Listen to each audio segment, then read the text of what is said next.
我们今天画的还是以这个春天柳树为主的一个题材的小品啊。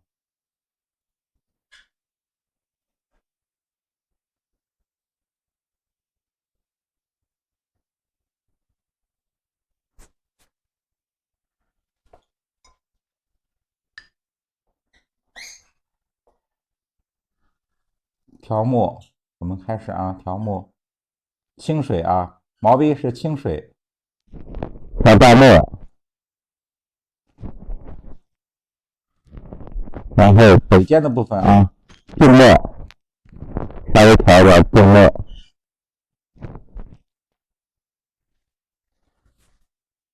然后在这个赤壁纸上稍微的吸一下水分。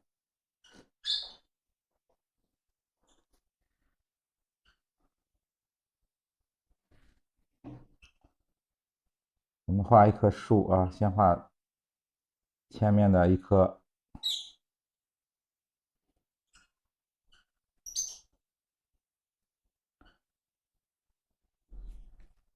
啊，中锋用笔，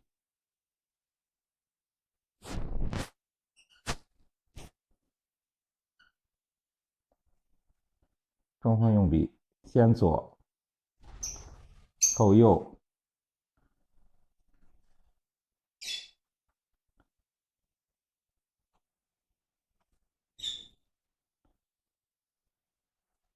鹿角枝。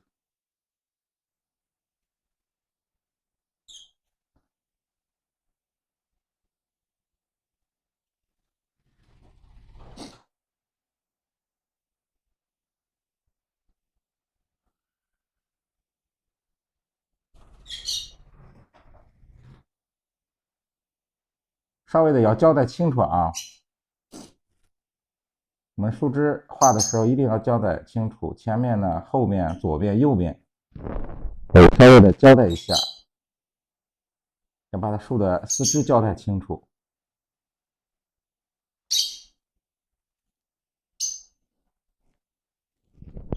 侧锋稍微的冲一下树干，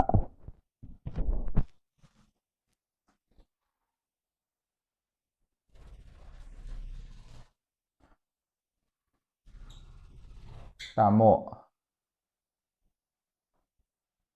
重墨，哎，在北尖的部分啊，哎，稍微的有一点点重墨就可以。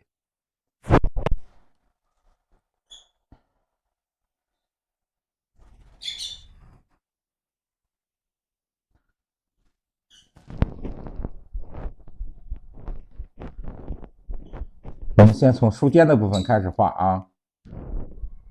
树尖这是最重的墨的是，这是重的墨。我们先从树尖开始，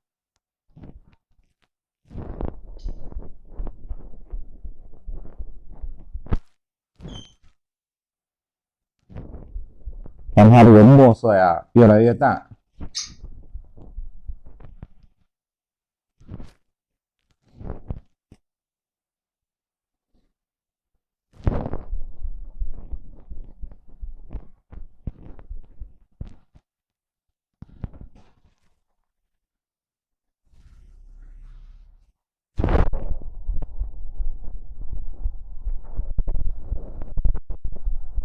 越来越淡。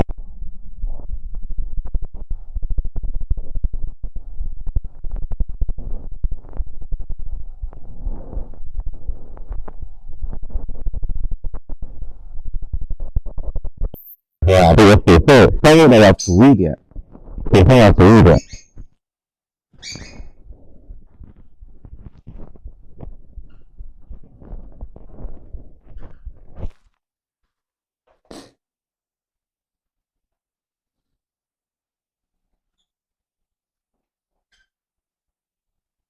这是我们前面的一棵树，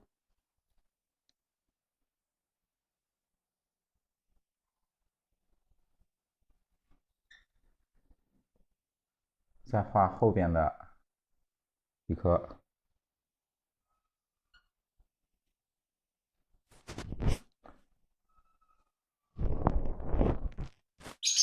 然后啊也是看啊中锋珠峰用笔。我们画那个树枝的时候啊，大家看一下啊，我们就好像我们写那个书法似的啊，我们都是写出来的，这样感觉这个小枝啊是有弹性的，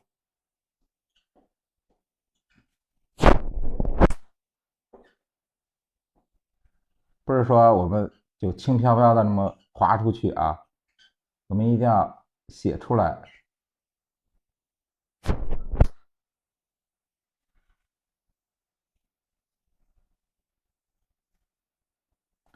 你看这样写出的这树枝啊都有弹性，有力度。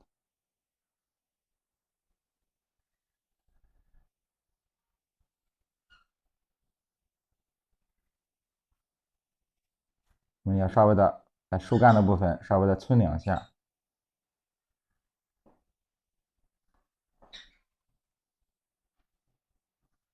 我们前面那个这种叶子点叶子啊，我们要后边的稍微的变化一下，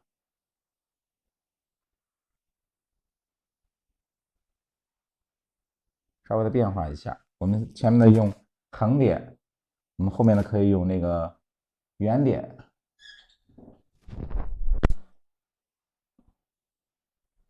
稍微的区分一下，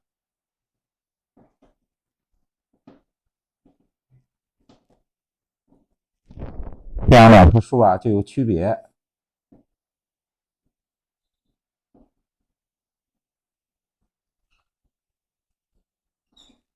也是啊，我们从上面摸重的部分开始往下画，开始往下点。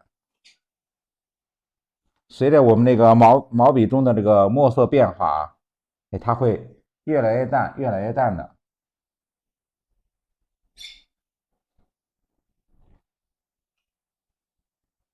看这个墨色变化也出来了。这时候我们上面的墨是重的，越往那个树根的部分，它的墨色会越来越淡。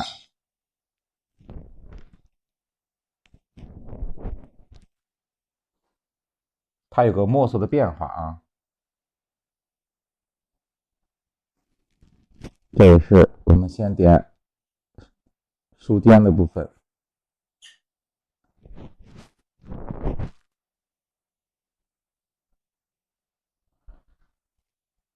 越往下点，颜色越来越淡。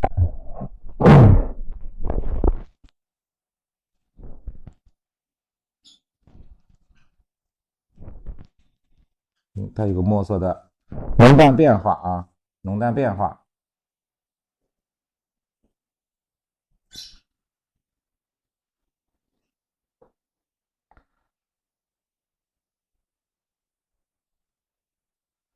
我们下面呢开始画后面的柳树。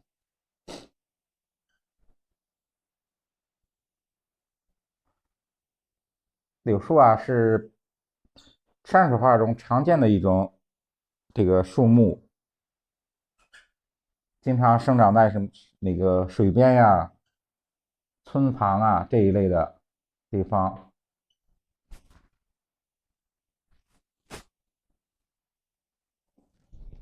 我们是先画小枝，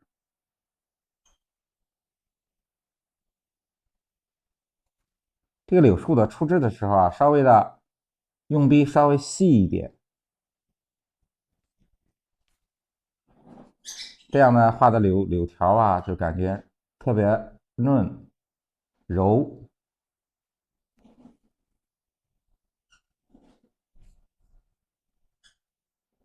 这个表现春天的时候啊，这个柳条特别有诗意。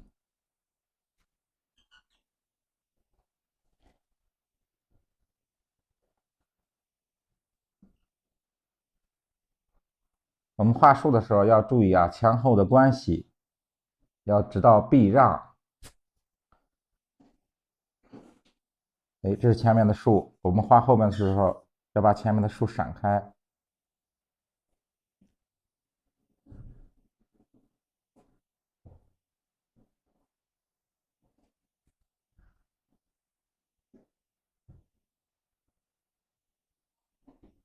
我们先画那个柳树的小枝，然后再画柳条。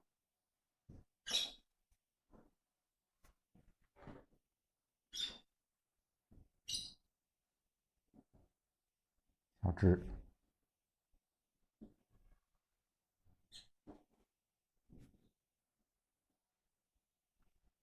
那我们画小枝的时候也是，它也那个柳条也有这个墨色的浓淡变化啊。清水调淡墨，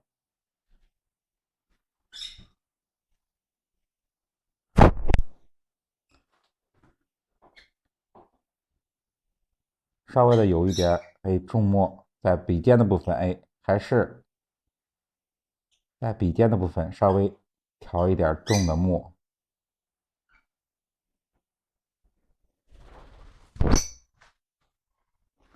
稍微在这个湿壁纸上稍微的吸一下水分。开始勾也是勾这个柳条，勾柳条的时候啊，我们用笔啊，稍微的要放松一点，放松一点。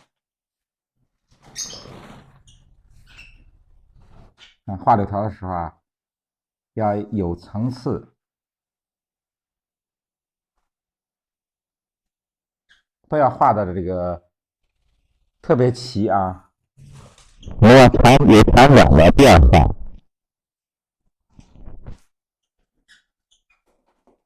有长短的变化，还有交叉的变化啊。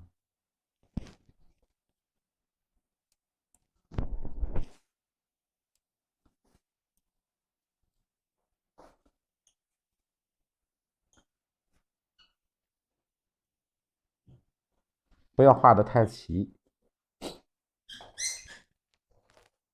看我们画的时候，看墨它有变化啊。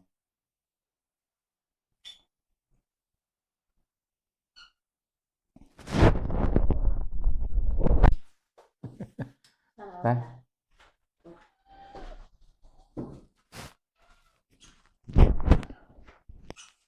看我们画的时候用笔稍微的轻一点。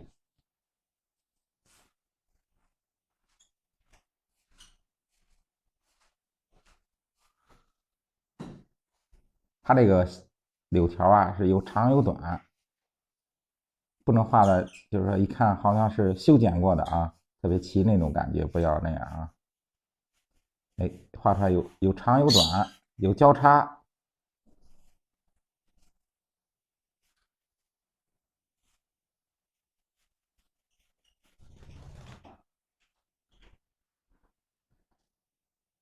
然后有浓的啊，浓的一点淡墨，有淡的。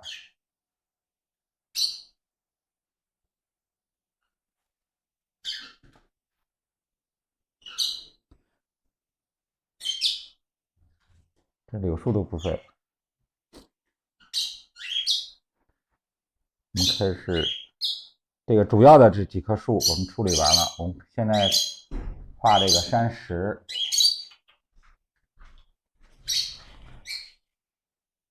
看山石的部分，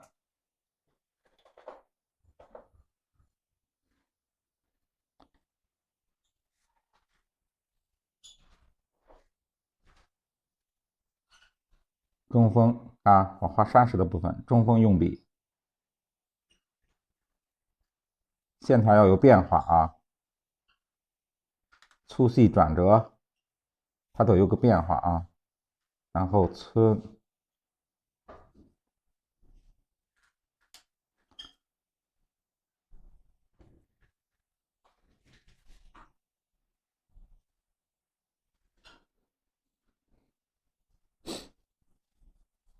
好，我们把这个山石边勾边皴下来啊。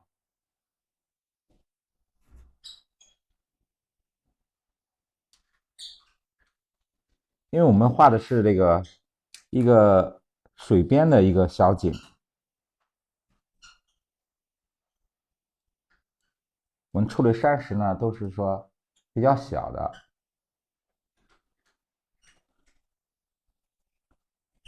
不是说画的特别大的一座山啊，我们画的都是一种小的石头组合啊。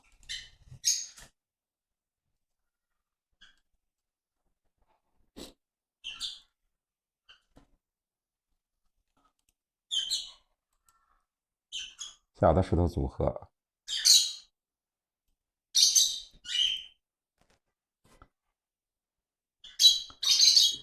我们这儿呢，就是一个水边的一个小台阶，我们留出来。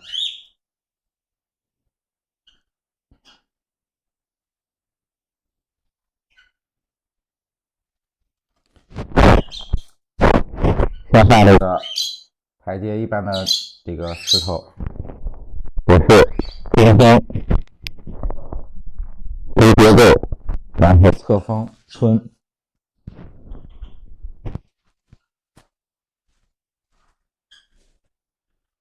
我们山石这个就是沟村擦，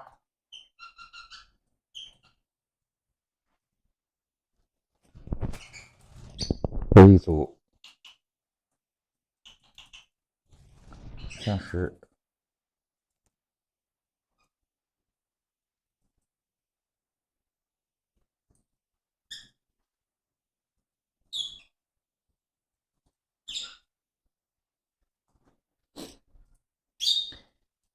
到这个树后边的时候啊，因为到树后边的时候，不要画的墨太重，我们要和这个前面的树啊，要让它分出前后的关系，所以墨呢稍微淡一点，稍微的调的墨稍微淡一点。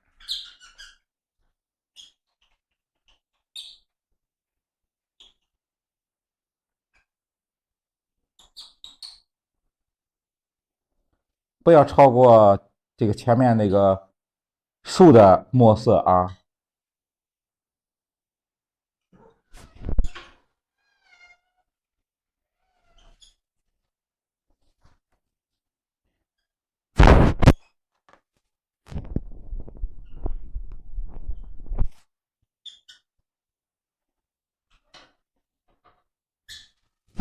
然后稍微的墨稍微淡一点。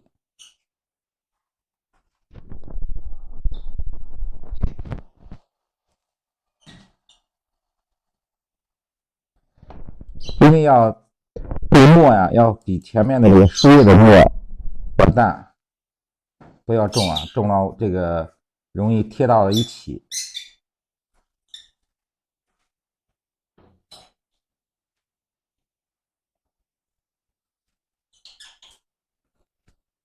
这样墨色淡了以后啊，它树就是说和石头它的关系就能交代清楚。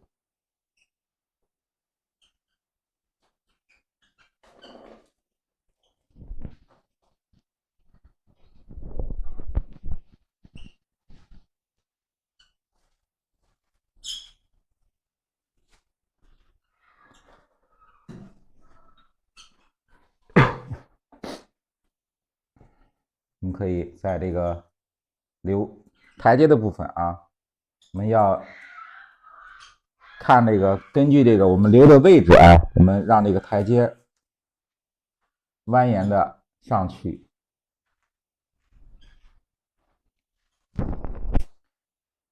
我们勾台阶的时候啊，勾石阶的时候也是啊，中锋、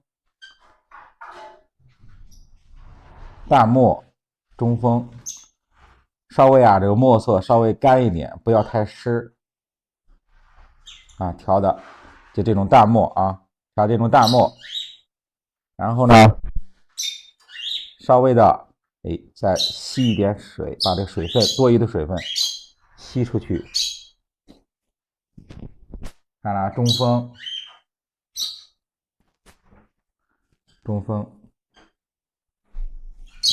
稍微的墨色稍微干一点啊，不要太湿。中锋，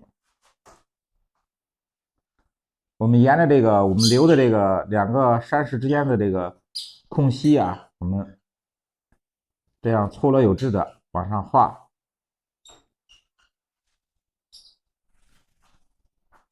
让它自然的有一个转折，有个变化。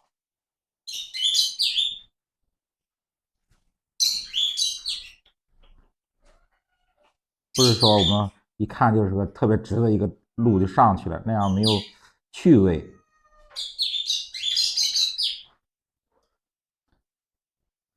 对吧？这样转折，蜿蜒崎岖的上来。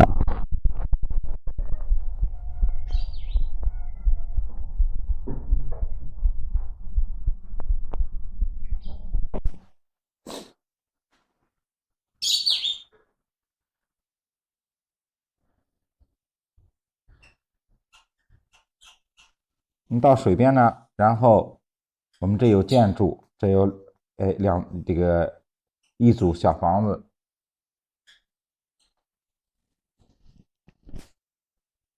还有呢，我们院墙这个在水边的这个没有院墙，可以建一点篱笆墙，稍微的啊，用这个稍微重一点的墨，画一组篱笆墙。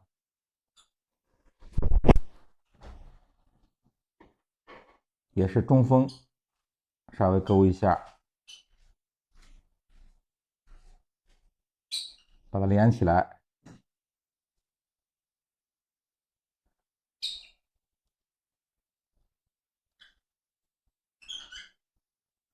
就可以了。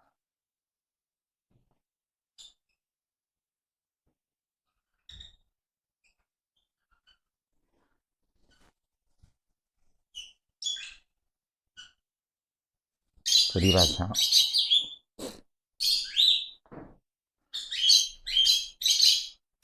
然后我们要画这个建筑一组小房子，用着我们这个勾线的笔啊，我们用勾线的笔，就是这种小楷的，非常小楷的，也是啊。我们调墨的时候也是调淡墨、中锋淡墨，勾这个建筑的时候啊，墨色不要太重，墨色稍微要淡一点，用笔呢稍微干一点。来看一下啊，就是说这种淡淡的，就是说特别淡的，不是说就是说很重的墨啊，就这种淡一点的墨。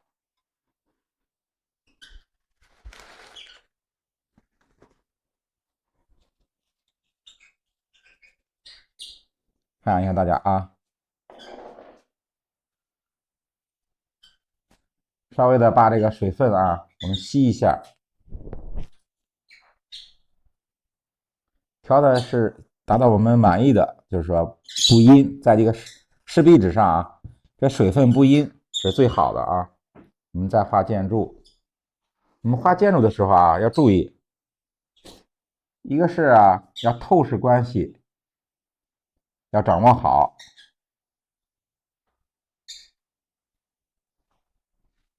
先是房顶的位置啊，我们透视要画好，用笔也是中锋。大家看啊，中锋，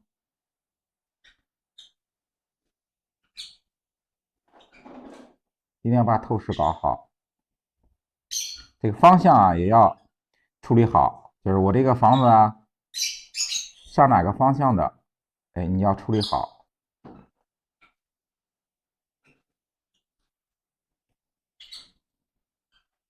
然后画窗户，因为画的是南方的啊，我们是水边的这个水乡的一个建筑，我们画的就是灰瓦白墙。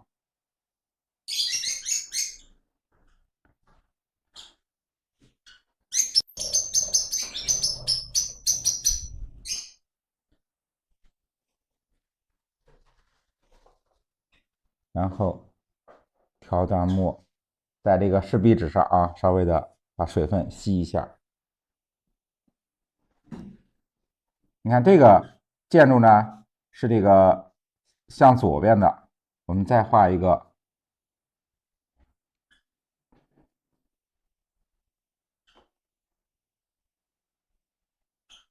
看一下啊，哎，它两个这个建筑呢，就小房子是这个相对的。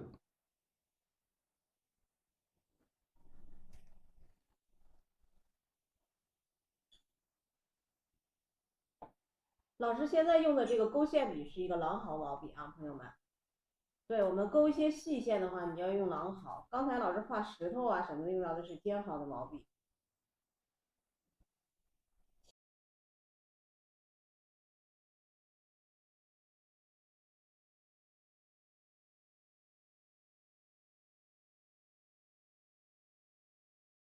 那我们可以用这湿笔纸啊，感觉要是说毛笔的水分要是多的话，哎，我们用湿笔纸把这个水分稍微吸一下，然后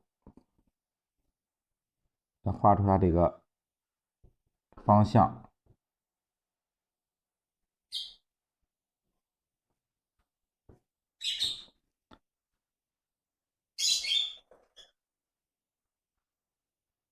嘿嘿嘿，过来，小猫咪。大家看一下我这个瓦怎样勾啊？你看啊，用笔也是从上往下，先勾它的这个竖线，先勾它的竖线，不要太这个用笔啊，不要太光，稍微的涩一点，就是说用笔稍微干一点啊，然后再勾这个瓦片。哎，勾这个瓦片，就我们后来画这个方字歌似的啊，我们要编一下，有横的，有竖的，这是瓦片。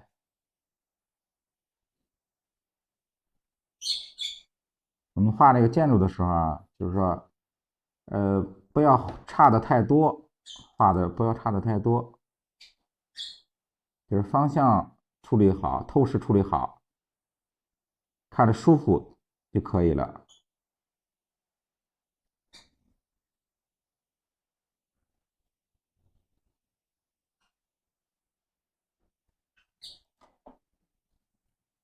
然后勾这个勾瓦的时候啊，稍微的有一点弧度，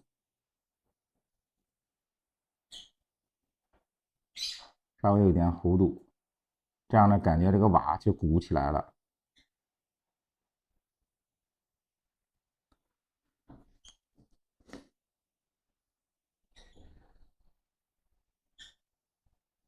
都是我们上颜色的时候，瓦的部分都是灰的，就是说用花青加墨，哎，染一下。墙呢，就是整个我们留的白墙。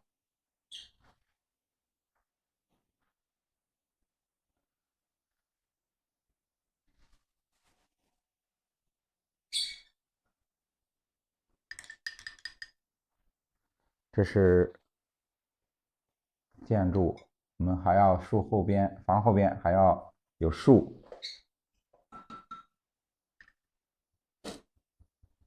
还是啊，清水、淡墨。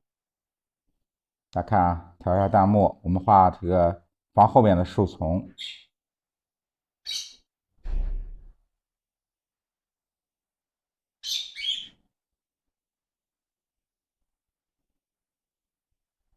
稍微的调一下，哎，稍微的把水分多余的水分啊，我们吸出去，吸出去。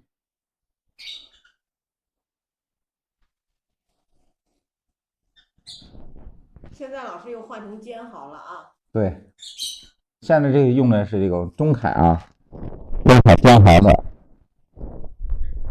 画山石、画树的时候啊，用这个边环用的比较多。我们对这个边景的边景的建筑啊、桥梁啊，还有这个小船啊，人物的时候，我们再用那个小楷的。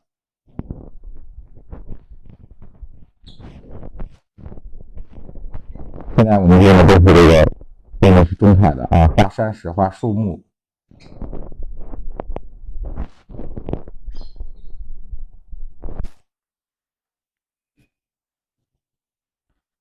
用的是中楷，看我们画的树枝啊，都是这个我们讲的这个鹿角枝啊。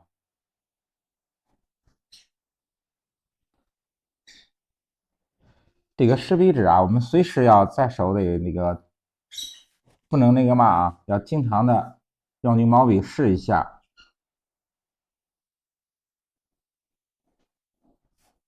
它对我们那控制那个水分非常重要啊。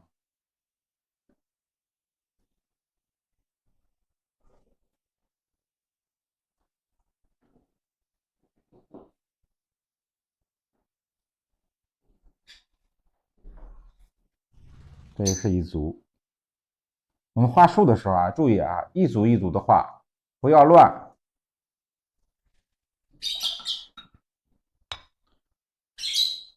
啊，我们调墨还是按这个讲的这个啊，清水、淡墨，然后重墨啊，在北尖的部分啊，北尖的部分稍微的一点重墨，让这个墨的变化呢是这样的啊，就是说北尖的部分是重的，这个在这个中间的部分是淡墨，到北根的部分就是清水。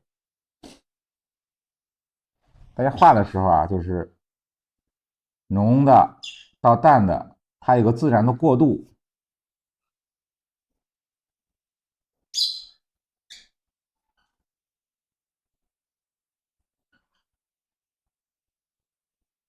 也随着你画的这个树枝的从前往后，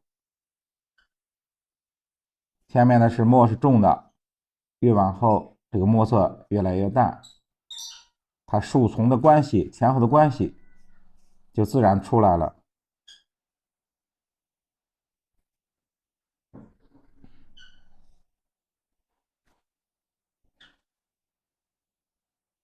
看，这是前面的一组。哎，我们的墨呢，随着毛笔中的墨越来越淡，我们就画后面的这一组。这样看出了前面的这一组树的关系和后面的树的关系，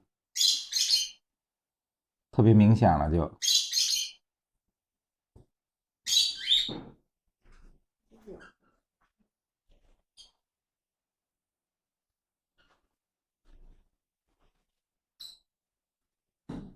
这是最后面的树，这也是在我们那个毛笔中这最淡的一种墨了。尖毫和狼毫不是分哪个毛笔好啊，它有不同的应用。刚才老师也讲到了，老师画山石，我们要出一些淡墨晕染的效果，你要用尖毫，对不对？因为它蓄水性比较好，我们可以一笔就有浓淡墨的变化啊。那我们狼毫呢？我们刚才老师也讲到了，我们画一些点景的人物啊，画一些比较细致的桥梁建筑啊，对不对？我们就需要干嘛？用狼毫啊，因为狼毫能画出来一些比较细的、一些比较坚挺的线条。它是应用的范围不同，不分哪个笔好，哪个笔不好啊，朋友们。笔尖儿蘸的是浓墨，对，然后整个的笔身蘸的是淡墨。对，今天这个小鸟有点讨厌，是不是？就是这个啊，我给大家再做一次啊，清水啊，大家看一下清水，就是说在这个调淡墨。然后在北尖的部分啊，北尖的部分一点点的重墨，然后那个在毛笔中，它这个北尖的部分的这个墨的关系啊，大家看一下是这样的啊，我再拿一支，看一下啊。大家看一下这个现在墨啊，这种关系，大家看一下啊，北尖的部分是最重的，比较重。对，比较重的啊。然后北度的部分，哎，是淡的。然后到这个北根的部分呢，就是清水。笔尖比较重，对，然后到笔根的部分，它就比较成了清水了。了。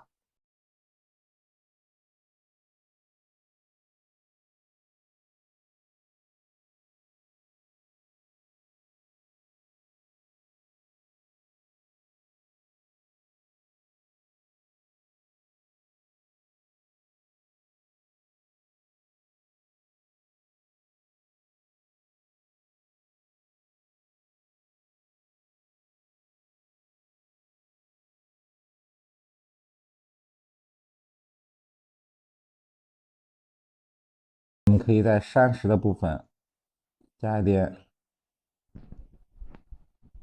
灌木、小草之类的，丰富一下它这个石头的这个结构啊。稍微的加一点小的灌木、小草之类的啊。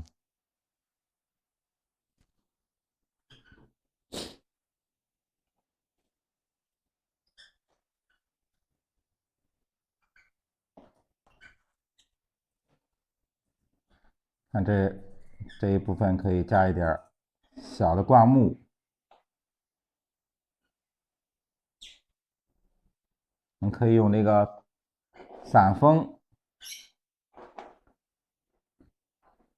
稍微处理一点小的灌木。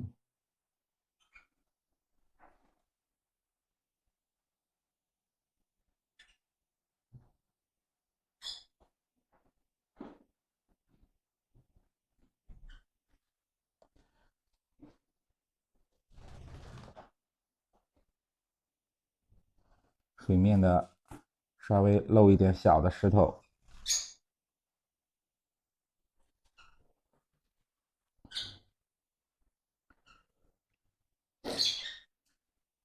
我们可以安排一个，在这个石阶的位置，我们可以安排一艘小船。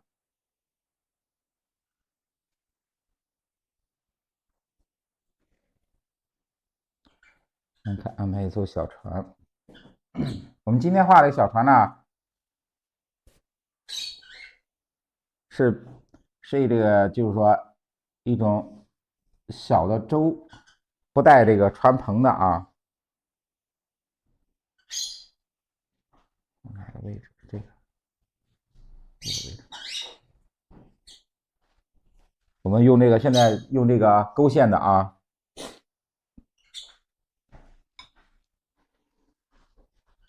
用这勾线的，现在我们画那个勾线的一个小楷的啊。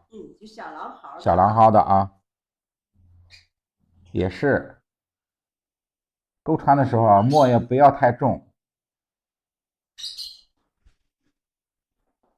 调一点淡的墨。来看一下，调一下淡的墨。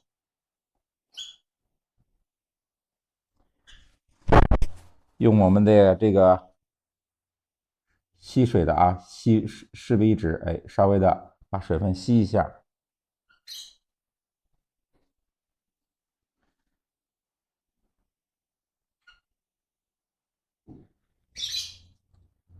我们画的时候啊，一看画了一笔，觉得水分有点湿，我们就可以用这个湿笔纸，哎，把我们的水分再吸一下。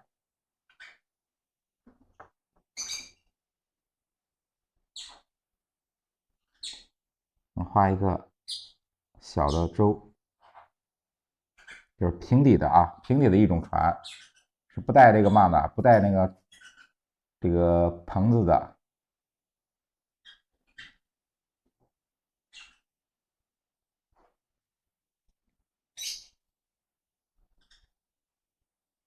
我们用笔啊，一定要用中锋，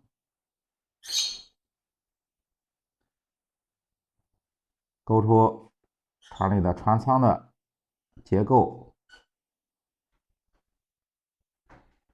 大家看一下船舱的结构，要稍微有一点透视的感觉啊。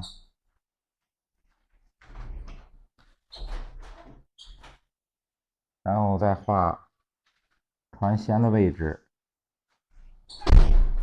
稍微的用这个干笔啊，淡墨干笔稍微擦一下啊，稍微擦一下，这样感觉就是船的还有深度啊。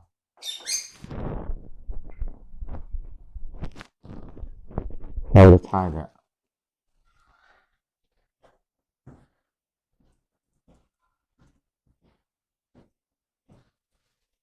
这是一种那个水箱的一种船啊，我们经常原来画的都是带船帆的、带船舱的啊，这种就是一种平底的船。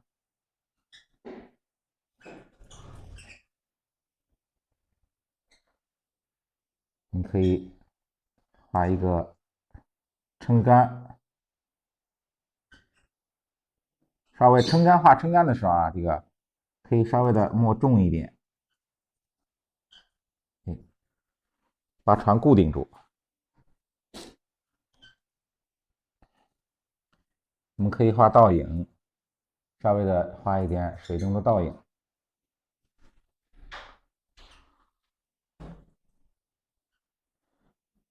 稍微的调一点淡墨，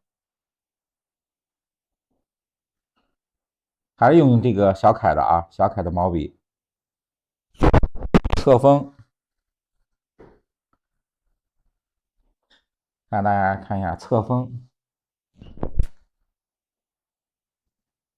要与船呢有一点距离啊，不要紧贴着，稍微的有一点距离。侧锋，轻轻的侧锋擦出水的倒影，船的倒影啊，这船在水中的倒影，稍微的表现一下，用侧锋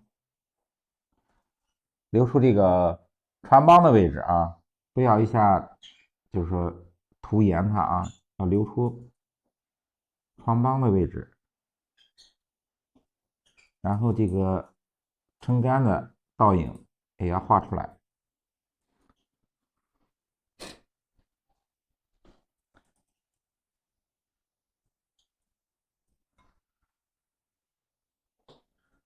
那稍微把这个倒影，就是房子的房顶的部分，我用淡墨稍微的浮勾一下，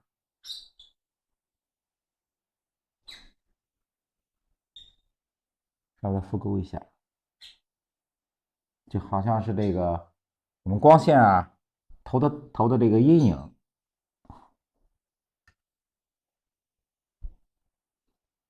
稍微的轻轻的勾一下，这样感觉这个房顶啊和这个墙面的关系交代的比较清晰了就。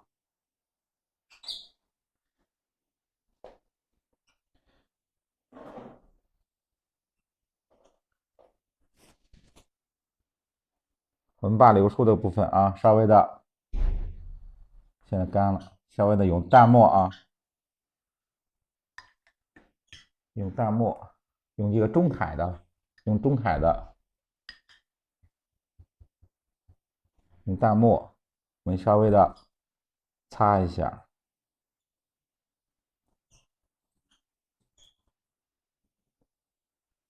稍微的擦，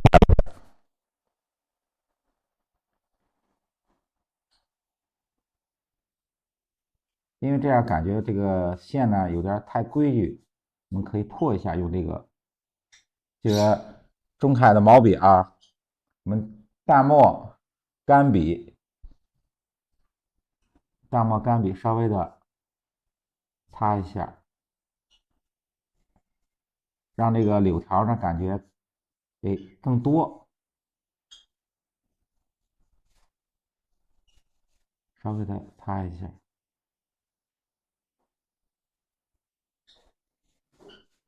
这样那个柳条呢就感觉这个柳树就有了厚度了啊。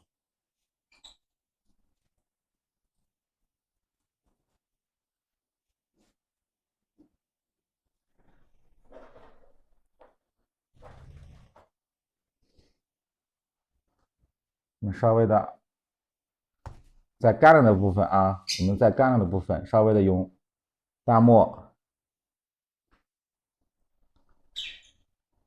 稍微的晕染一下啊，树、山石都需要晕染一下，用那个我们刚才用那个勾树、勾山石的这个中彩尖毫。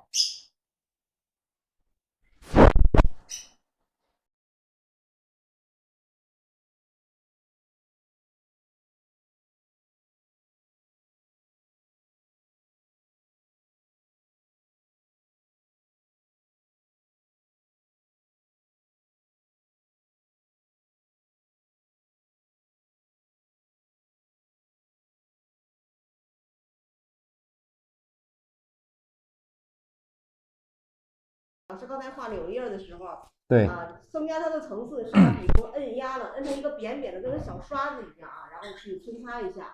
你看这样画完以后，我们的柳叶它就不像刚才柳枝那么的单薄了，是不是？它就更厚重了啊。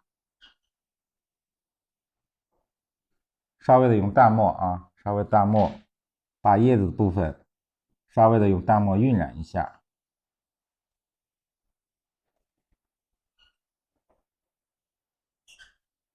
对吧？稍微晕染一下，这样的感觉叶子啊就湿润些。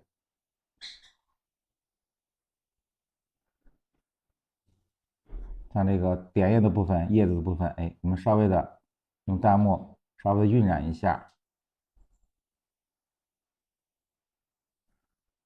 叶子呢，一个是水分更足，然后更厚了叶子，就是感觉这个叶子层次更多一点，多了一个层次。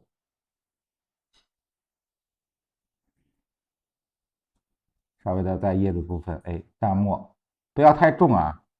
这个晕染的时候啊，就是说看都是说特别淡的一种淡墨，不要太重。看我们这个现在这个晕染的这个墨色啊，是特别淡的啊。我们在这个湿壁纸上看一下啊，是特别淡的，不要太重。稍微的再晕染一下。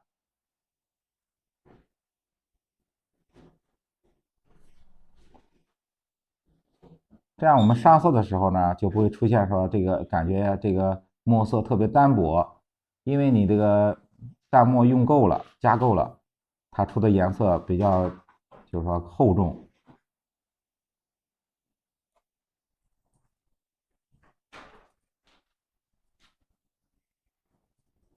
我们点叶的部分啊，都稍微的都要加一点淡墨。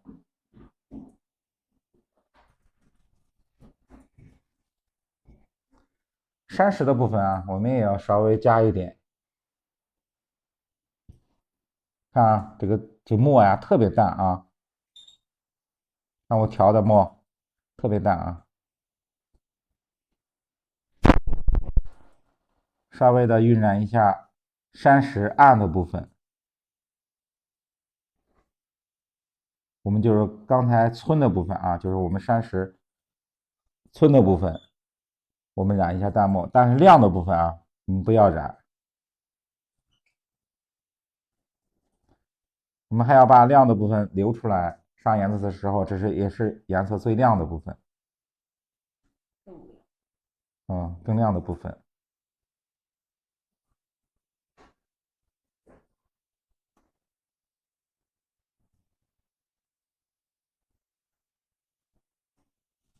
稍微的染一下。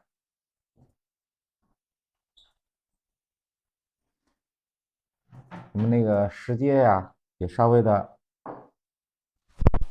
上一点，这样感觉就有这个台阶啊，它也有了结构了，结构比较明显了就。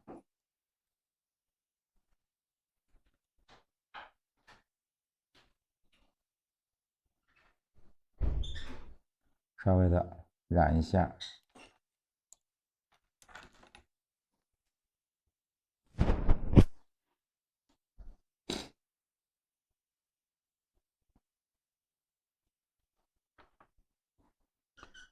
我们后边的那个房后面的树呢，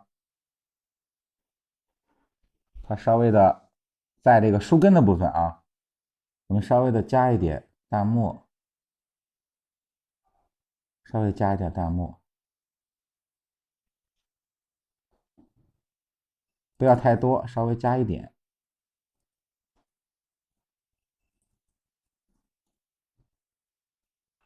就是感觉呢，就是说树后边那个树丛，不是说这一层，还有很多层。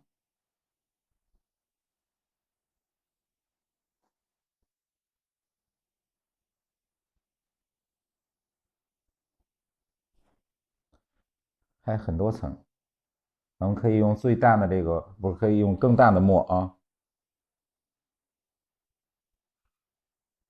用更淡的墨，我们画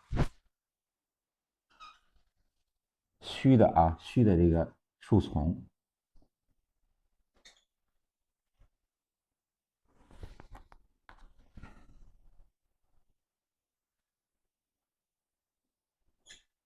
就是特别虚的啊。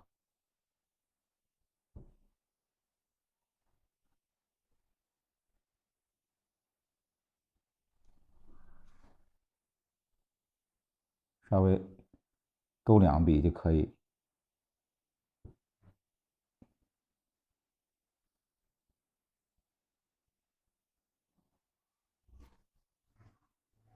我们这个直接用这个颜色画出眼山就可以了。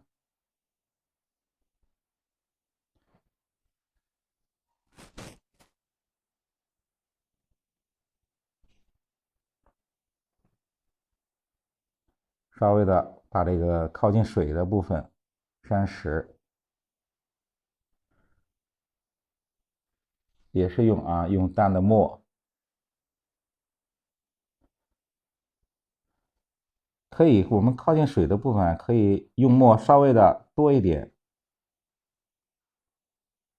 让感觉就靠近水的位置啊，山石都是潮湿的啊，这样感觉山石都是潮湿的。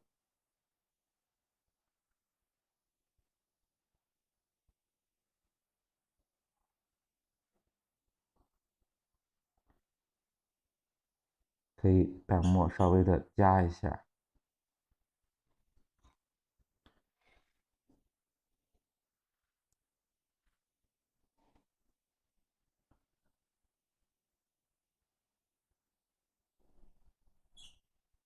好，这是墨稿，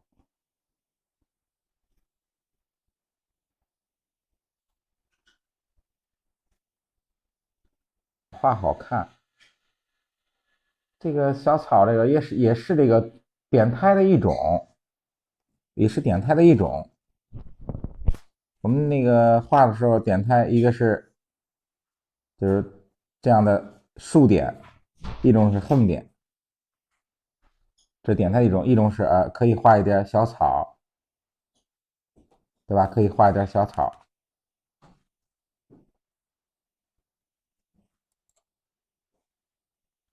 小草就是说你用笔的时候啊，稍微的就和我们那个写书法一样，也是刚才一直讲，我们画这个树枝啊，画什么的都要写出来。它有个交叉，有个交叉，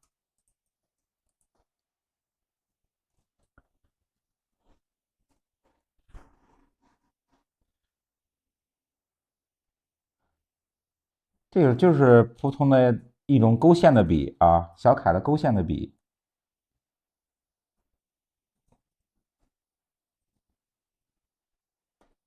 看这种，我们勾草草的时候可以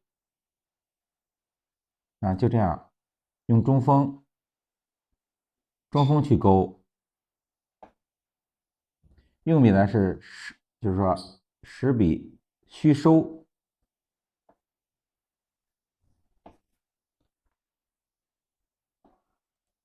这样勾就可以了。它这个小草有个交叉，然后长短的有个变化，不要说勾的哦，就是说这样勾，肯定是不好看的啊。我们勾的时候可以长的比较长的一点草，然后短的交叉，互相交叉，它这样有变化，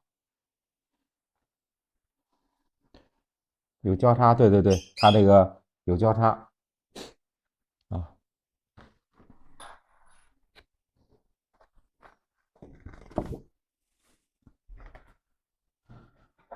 我们上这个颜色啊。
是不稍微的加一点淡墨，不要用纯赭石啊。我们勾那个树枝的时候，赭石里边稍微的加一点点淡墨，不要加的太多，加一点淡墨，这样的赭石呢比较稳，它不会燥。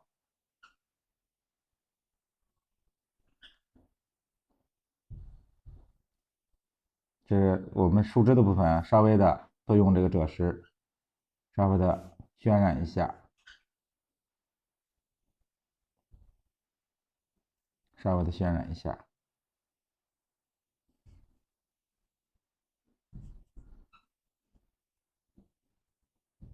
我们要用纯的赭石啊，它出来了，这颜色它特别火，所以说加一点淡墨，感觉这个赭石呢就比较稳重了。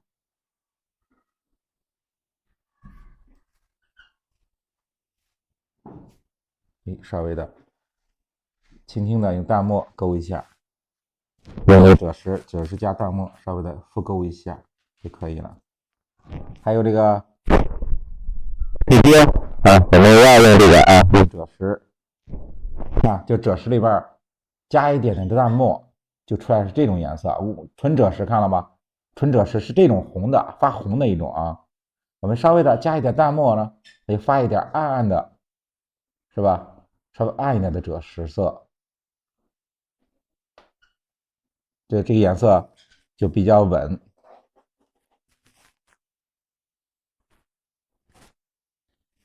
比较稳，比较厚重一些。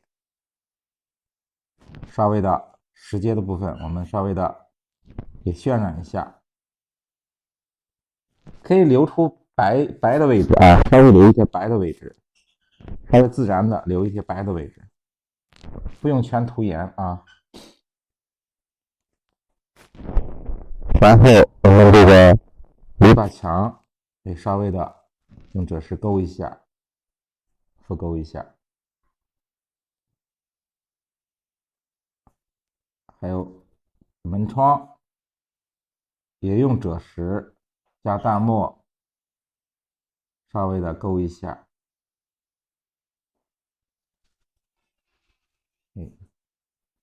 稍微的复勾一下。山明水秀啊，欢迎新同学们啊。然后稍微的都这个树枝的部分，哎，稍微的都勾一下。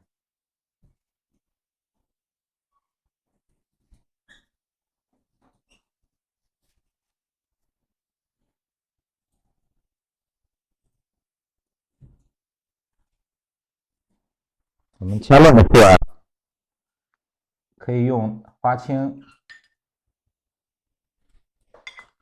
也是用花青啊，这是花青，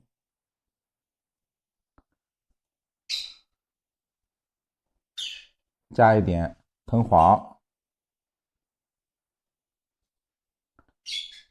加一点藤黄，调着一种草绿色啊，草绿色，花青、藤黄调成草绿色。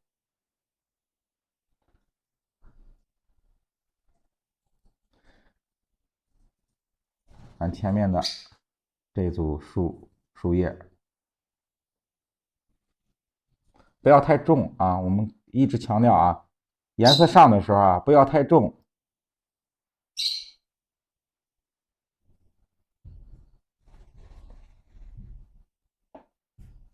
薄薄的上一遍就可以。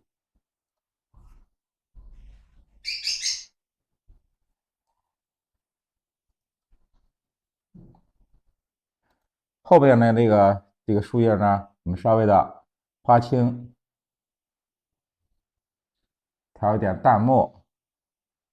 我们要和前面的这个树啊，我们要区分一下，花青、淡墨，调出这个墨青色，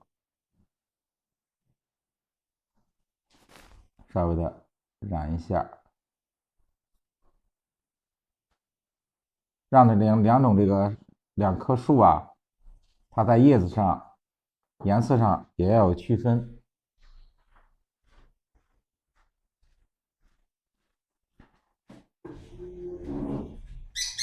看，稍微有一点区分。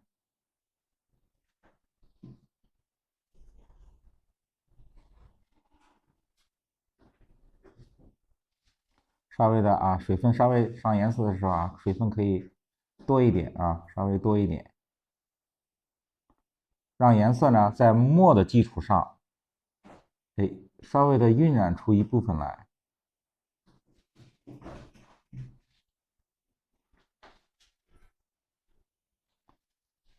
我们的下面那个小灌木也用这个花青加淡墨，稍微的晕染一遍。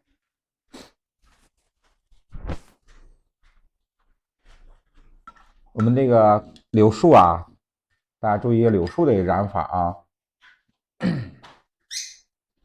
我们要稍微用太青蓝，这太青蓝啊，加藤黄，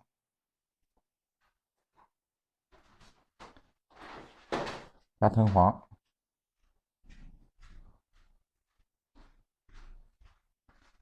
太青蓝加藤黄，我们调出一种比较嫩的一种颜色啊，比较嫩的一种绿色。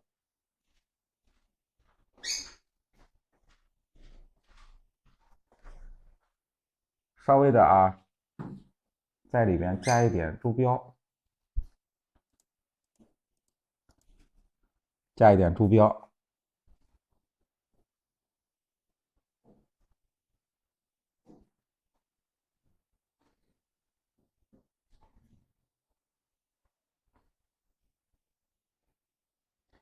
我们在柳条的部分啊，我们渲染一下。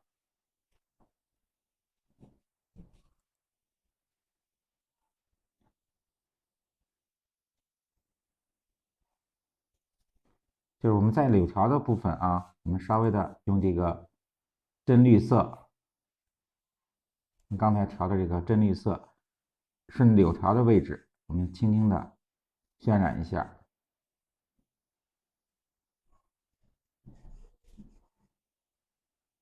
我们画这个春天的时候啊，这个柳条是稍微的还没这个才开始抽柳条的时候，我们可以用这个真绿啊，轻轻的这么渲染一下。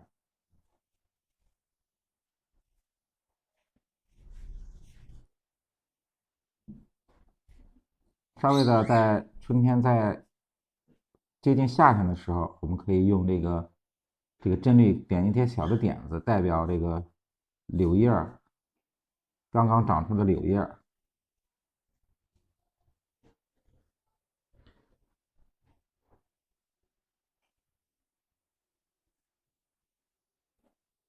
可以轻轻的这么渲染一下。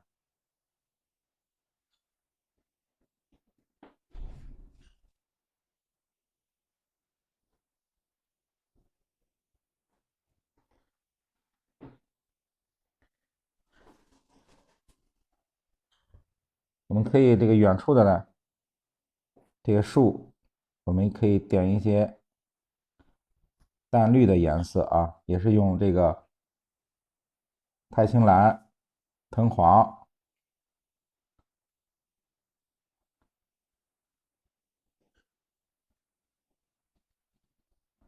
稍微的点一点。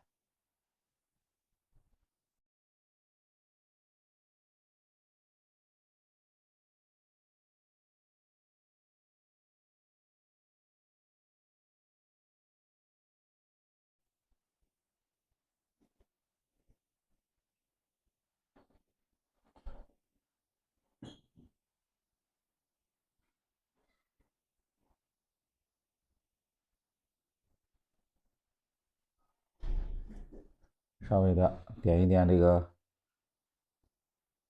远处的小树啊，可以稍微的发一点嫩绿色，就是说藤黄稍微加的多一点，用这个太青蓝调藤黄，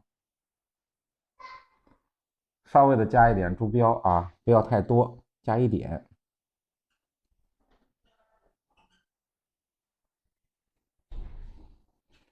我们点在这个树枝的部分啊，树尖、树枝的部分。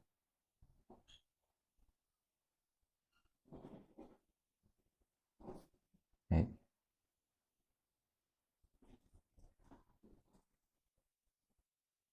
也是这种特别淡的颜色啊，特别淡的颜色，远处的圆越来越小，颜色也越来越淡。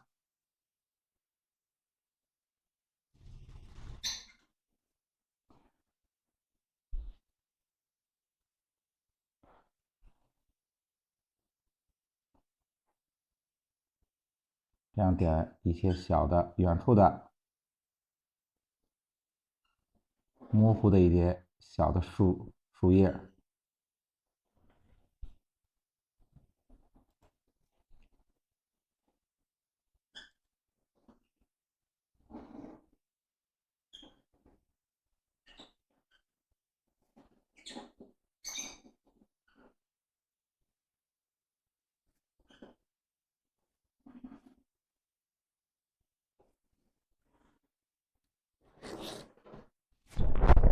我们山石呢，也是用赭石稍微的打一下底色，稍微打一下底色，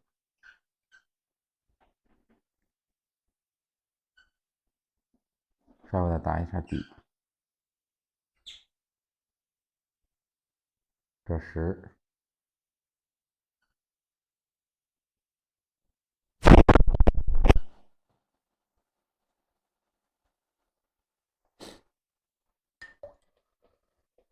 然后花青，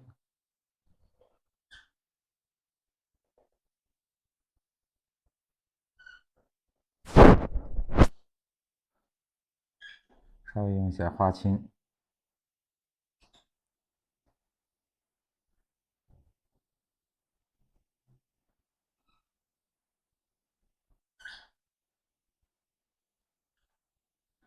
花青，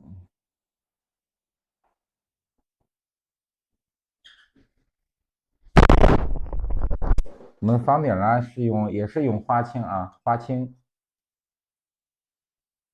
稍微的加一点点淡墨，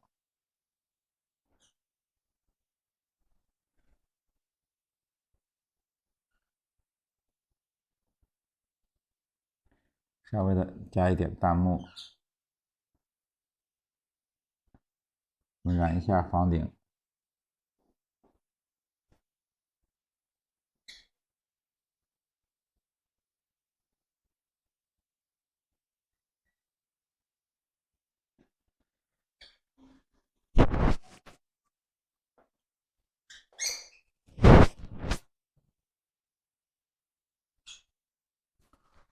水面的石头啊，我们是以不是用赭石啊，稍微的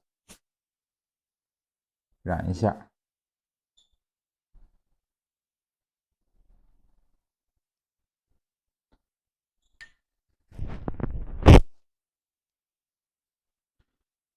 我们院呢，平台那个院落呢，我们可以用赭石，特别淡的赭石啊，特别淡的赭石。大家看一下啊，特别淡，稍微的加一点藤黄，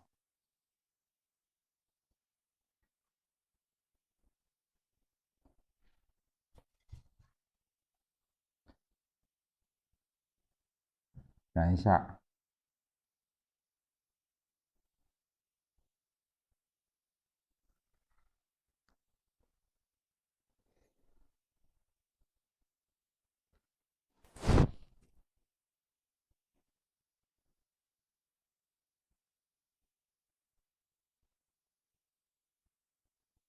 用树根的部分稍微的加染一下。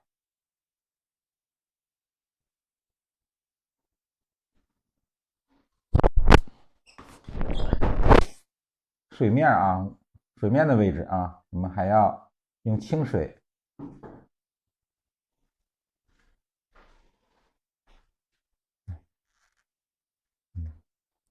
用清水啊，稍微的先把这个我们要染水的部分啊，用清水湿一下啊，打湿它，稍微打湿一下。因为我们这一块全是那个要是画的水面，稍微的用清水轻轻的啊打湿一下。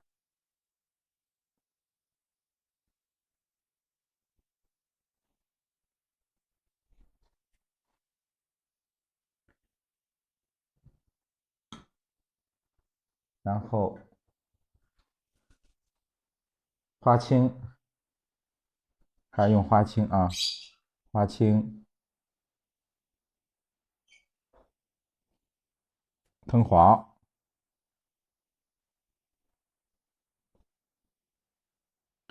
稍微的加一点这个三绿，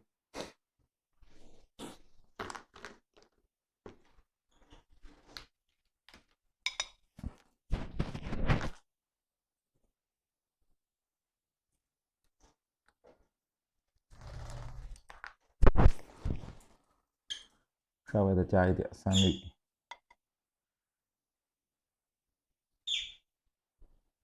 一点点，稍微加一点三绿。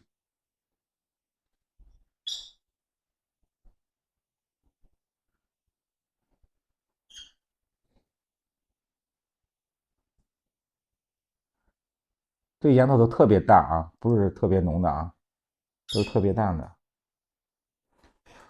我们要画那个水面的部分啊，我们轻轻的用侧锋，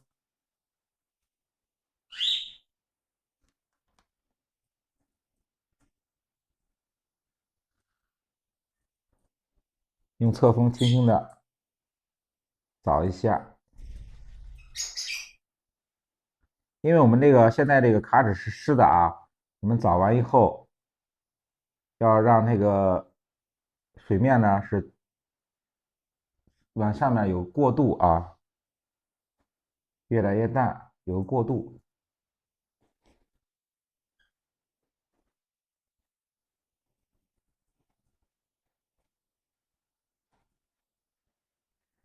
有过渡，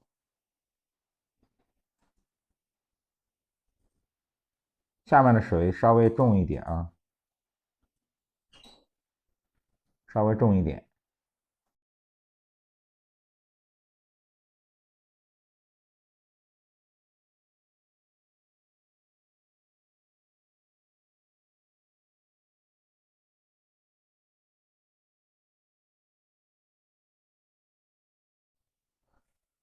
像我们这个前面的前面的水面稍微的颜色稍微的重一点，让颜色呢，因为我们这一块是打湿的让颜色从前面的越来越淡，越来越淡。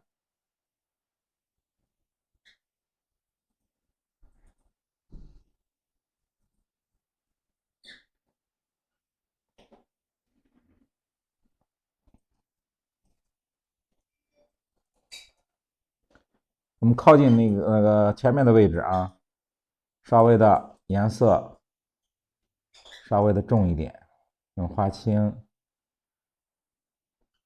橙黄、三绿，稍微的重一点。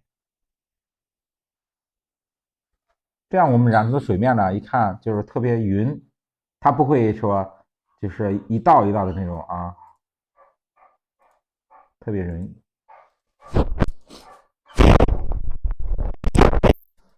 这是水面的位置。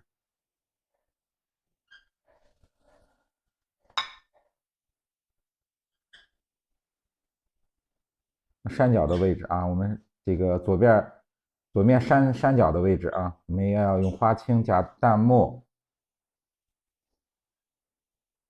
稍微的加染一下。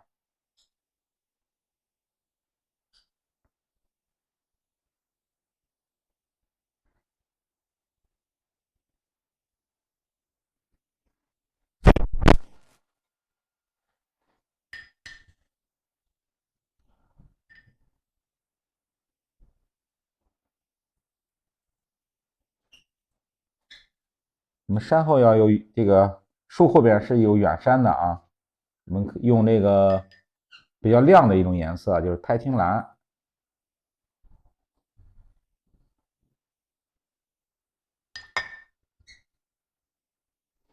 太青蓝画一组远山。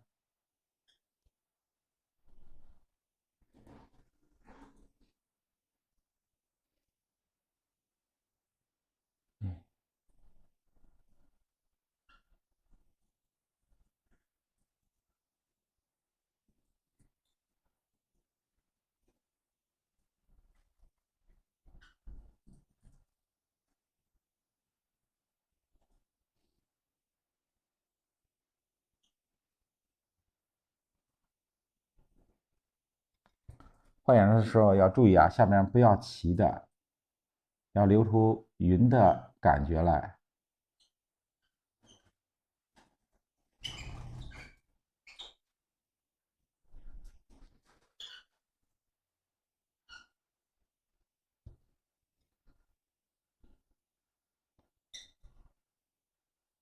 然后可以画一组远山。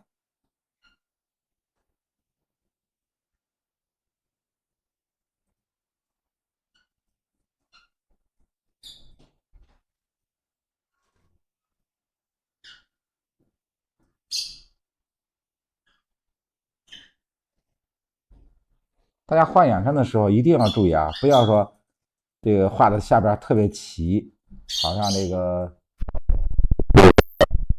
用这个什么削过一样的，它要有一个稍微有一个匀的变化，要就是留匀的变化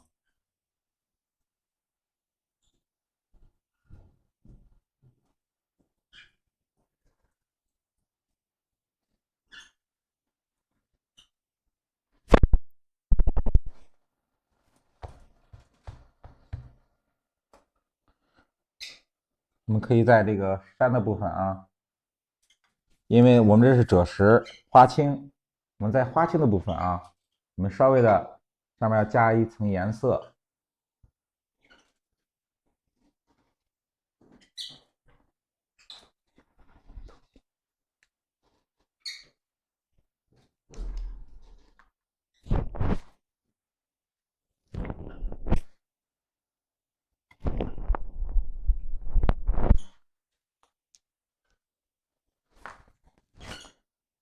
用三青，稍微用三青和三绿调一种颜色。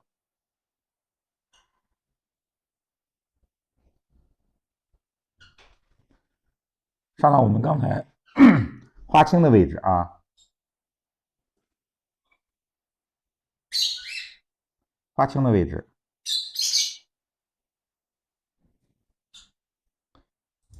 这是三绿，这是三青，十青十绿都可以啊，十青十绿、三青三绿都可以，我们调一下啊，然后上到30，我们刚才这个是上那个上那个花青的部分啊，稍微的渲染一下，因为我们这个花青打的底。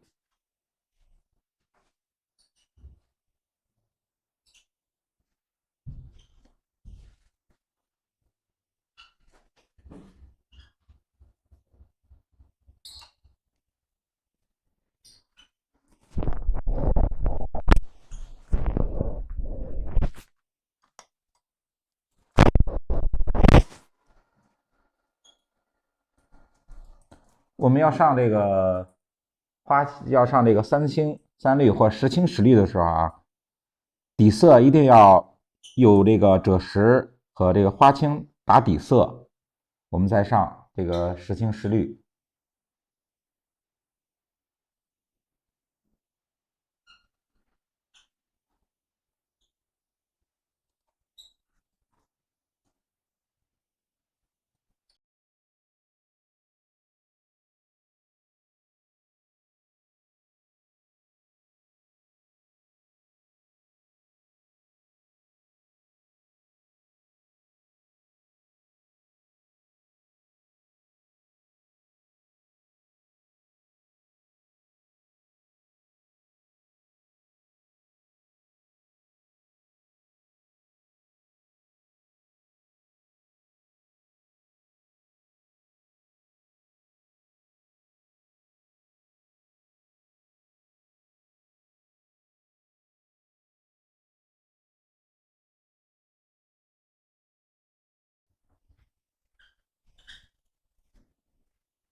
我们小船啊，也是用赭石，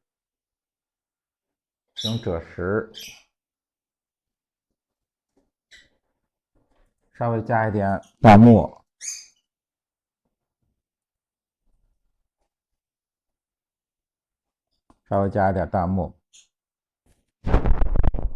轻轻的啊，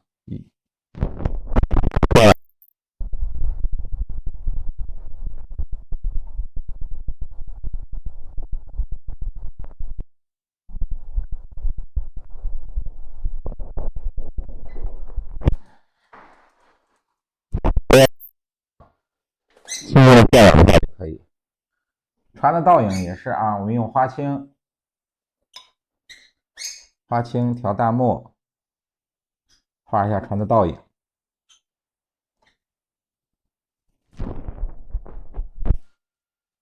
侧锋啊，画倒影的时候也是，看把这个毛笔的笔端我们点的，轻轻的啊，用倒影的部分，我们轻轻的渲染一下。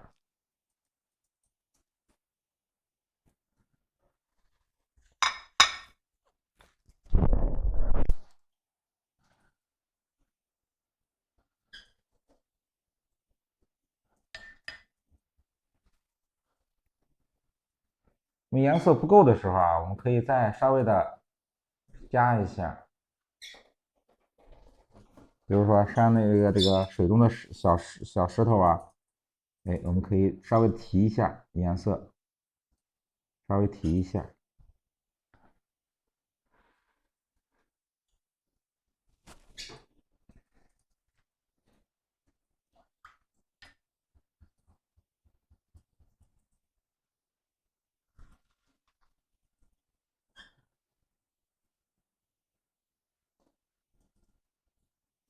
柳树可以用藤黄稍微的调一点三绿，稍微的再提亮一点。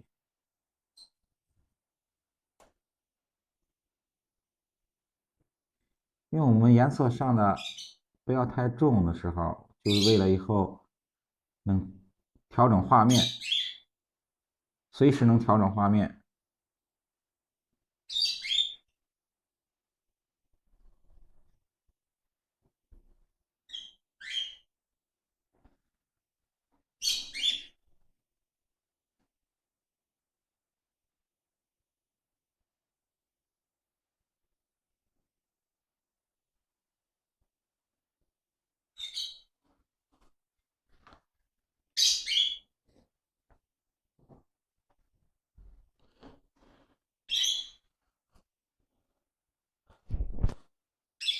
远处的这个树啊，我们可以用这个稍微用一点三氯、藤黄，放一藤黄，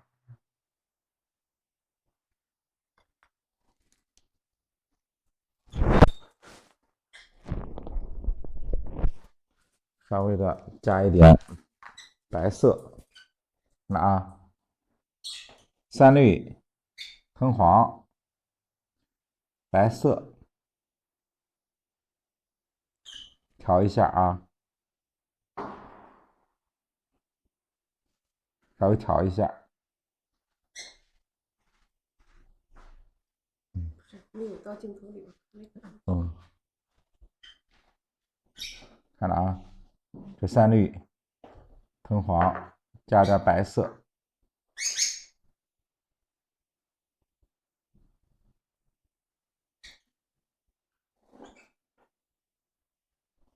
稍微的点一下远处这个树丛。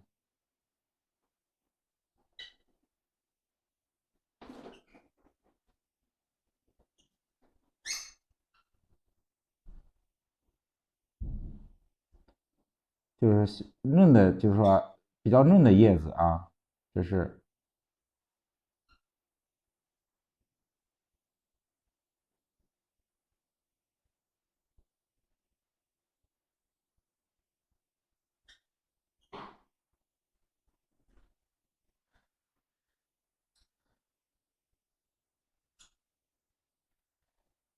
这组树是一个发一点比较绿的啊，我们这个树呢稍微的让它变化一下，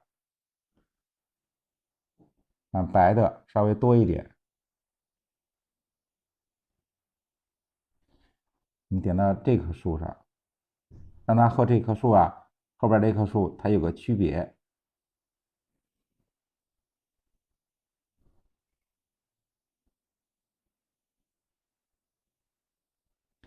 黄的稍微多一点。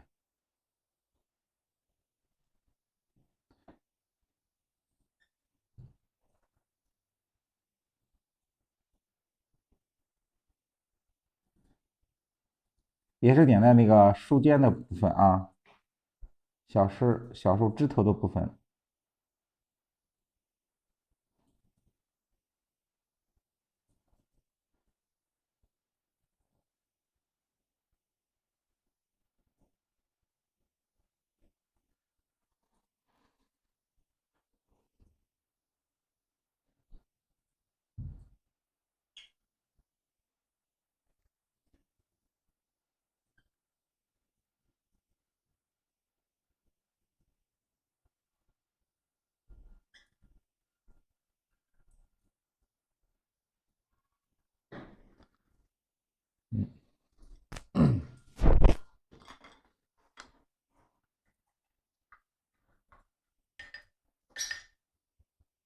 我们可以用这个树根的部分，我们稍微的来染一下，就是加一点淡墨，发青就可以了。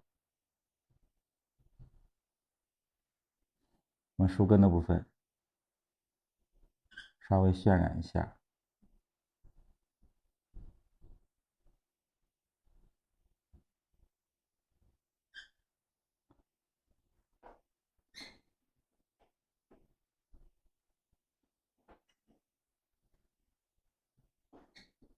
树根的部分，我们都稍微渲染一下。